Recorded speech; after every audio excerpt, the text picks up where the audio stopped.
Rosalía de Castro. Rosalía de Castro naceu o 23 de febreiro de 1837 en Conxo, Santiago de Compostela. Súa nai chamábase María Teresa da Cruz de Castro e seu pai José Martínez.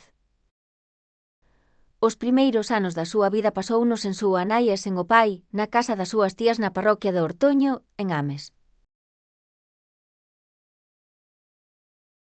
Aos 13 anos voltou coa súa nai a Santiago de Compostela e entrou a formar parte do Liceo de la Juventud, no que coñecería un grupo de escritores galegos novos, Murguía, Aguerre, Pondal.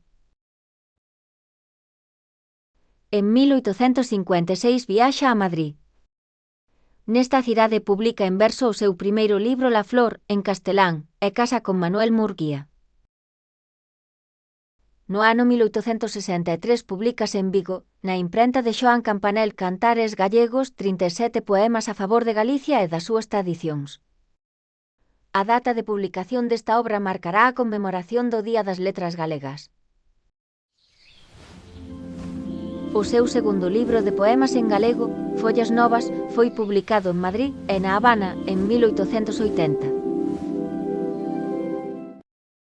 Rosalía, despois de ter unha familia moi numerosa, faleceu o 15 de xullo de 1885 e foi soterrada no cemiterio da Dina, na parroquia de Iria Flavia e Padrón. Na actualidade os seus restos están no Panteón de Galegos Ilustres, en Santiago de Compostela.